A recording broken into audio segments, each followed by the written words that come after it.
America has been struggling with childhood obesity for decades, and the rates keep increasing. Health experts are trying to find what influences children's choices and to learn the contributing factors that lead to obesity. Food advertising that targets children plays a role in promoting the unhealthy food choices that begin at a young age. As we know, this is a problem for our country since it concerns the health of our future generations. It is important for politicians and parents to work together to limit the exposure of unhealthy food advertising so that child obesity rates can decrease. Fast food restaurants, in particular McDonald's, create an abundance of advertising directed towards kids and their parents, which leads to childhood obesity because it promotes unhealthy food choices. McDonald's uses TV and internet advertisements specifically designed to reach children. They do so by showing advertisements on cable channels that children will watch, for example, Nickelodeon, Disney, and Cartoon Networks. The more kids see these advertisements, the more they start to remember the golden arches, the slogan "I'm loving it," and the McDonald's Happy Meal. These advertisements brainwash kids. As presented in Kids TV's Health Kick in 2009, 2 out of 5 U.S. children under 11 years old ask their parents to go to McDonald's at least once a week. 84% of parents accommodate the request. Further, this report suggests that teens have been convinced that it is an acceptable health choice to eat a meal that contains 1,100 calories.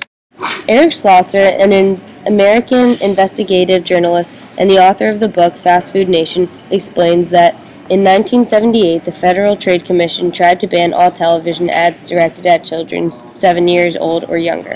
The movement wasn't successful, and McDonald's advertisements continue to be widespread and exposed to children. The internet is a powerful tool for marketers to collect data about children so they can learn more about which advertisements work and which do not. Besides using the internet as a marketing strategy, has been another way for McDonald's to advertise to kids. McDonald's has used pop-up ads that will appear on the computer screen during children's activities, then remain until they have been clicked for removal. I analyzed McDonald's billboard advertisement that I found from the USA Today website. The ad creates a happy atmosphere. Ronald McDonald smiles and plays a guitar with 2 young boys and 2 young girls that are all of different races. The Caucasian female is in the front of the other children, leading me to believe that this advertisement wants consumers to believe that Caucasians are leading the way for other cultures to enjoy McDonald's. Ronald McDonald is towering over the children, which shows him in a leadership position. Additionally, the children are mimicking the way that he is standing, which shows solidarity.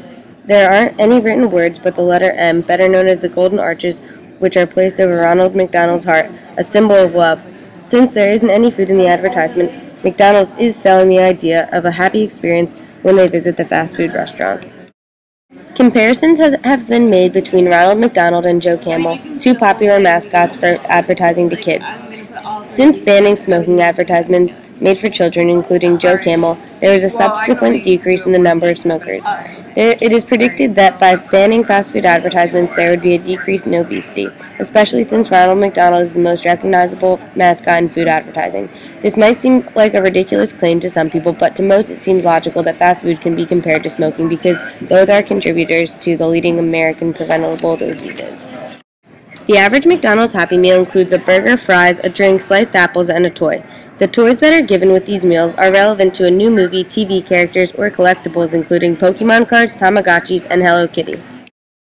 Out of the 14,000 McDonald's restaurants in America, 8,000 of them have playgrounds. These playgrounds have slides, seesaws, and pits full of plastic balls. These playgrounds reel in children. Not only do they lure children in, but also their parents, which brings in the money. Many working parents feel guilty about spending too little time with their kids, so they will spend more money on them. Marketers were able to use this knowledge and started marketing primarily towards kids. For the childhood obesity epidemic in America to decrease, politicians and parents must cooperate together to limit or remove all of McDonald's fast food advertising geared towards young children.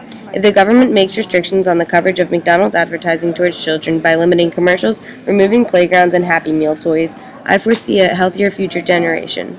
Parents can make changes to limit the amount of time their child spends watching TV and playing on the computer. The abundance of advertising directed towards kids and their parents leads to childhood obesity that promotes unhealthy food choices, but with macro and micro changes, American obesity can be decreased and American children can lead more healthy, happy, and productive lives.